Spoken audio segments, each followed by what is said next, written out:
ریاست تلنگانہ میں عازمین حج کا کوٹا 7,811 مختص کیا گیا۔ تلنگانہ کے لیے جو کوٹا الرٹ کیا گیا اس میں 70 برس سے زائد عمر کے 376 عازمین اور بغیر محرم کے سفر کرنے والی 45 برس سے زائد عمر کی 130 خواتین شامل۔ تلنگانہ کے لیے 7,811 کا جو کوٹا دیا گیا اس میں سے 3,502 کو ووٹنگ لسٹ میں رکھا گیا ہے۔ شیخ لیاقت حسین ایگزیکٹو آفیسر تلنگانہ اسٹیٹ حج کمیٹی نے بتایا کہ ریاست تلنگانہ سے 11,313 عازمین کی درخواستیں موصول ہوئی ہے۔ منتخب عازمین کو SMS کے ذریعے اطلاع دی جا چکی ہے جنہیں اطلاع موصول ہو چکی ہے۔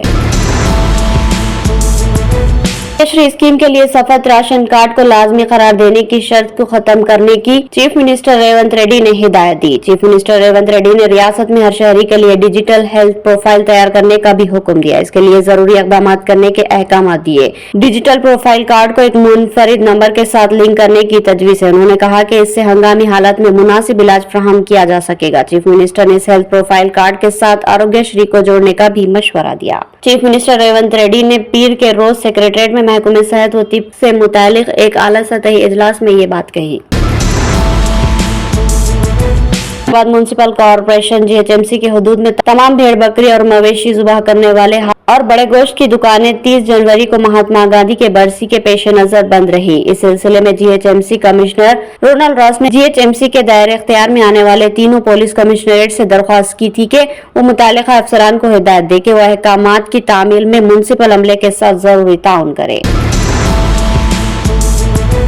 گورنر کے کوٹے کے تحت نامزد 2 نئے MLC کو حلف برداری سے تلنگانہ ہائی کورٹ نے روک دیا اور کہا کہ آئندہ احکامات تک نئے MLC حلف نہ لے۔ سماعت 8 فروری تک ملتوی کر دی گئی۔ BRS قائدین داسوجی شراون اور ستیہ نارائنا حال ہی میں گورنر کے کوٹے میں کودنڈارام اور عامر علی خان کی بطور MLC نامزدگی کو چیلنج کیا۔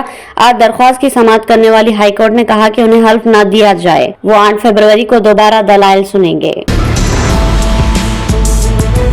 چیف منسٹر ریونت ریڈی نے عہدیداروں کو کلیان مستو اسکیم شروع کرنے کے لیے بجٹ کا تخمینہ تیار کرنے کی ہدایت دی۔ انہوں نے کہا کہ کلیانہ مستو اور شادی مبارک کے مستحقین کو 1 لاکھ روپے کے ساتھ 1 تولہ سونا بھی دیا جائے گا۔ چیف منسٹر ریونت ریڈی نے آج پسماندہ طبقات اور اقلیتوں کی اسکیمات کے لیے بجٹ تیار کرنے سے متعلق جائزہ اجلاس منعقد کیا تھا۔ اس موقع پر چیف منسٹر نے کہا کہ عنقریب ذات پات پر مبنی مردم شماری کروائی جائے گی۔ مردم شماری کے لیے اقدامات کرنے کی ہدایت دی۔ چیف منسٹر نے کہا کہ BC اسٹڈی سرکل کا قیام ہر پارلیمانی حلقے میں کیا جائے گا۔ اجلاس میں BC بہبود کے وزیر پونم پربھاکر، ST بہبود کے وزیر ستیہ، چیف سیکریٹری شانتی کماری اور دیگر اعلیٰ حکام نے شرکت کی۔ اس دوران گورنر کوٹے کے تحت نامزد کردہ 2 MLC پروفیسر کودنڈارام اور صحافی عامر علی خان نے چیف منسٹر ریونت ریڈی سے ملاقات کی۔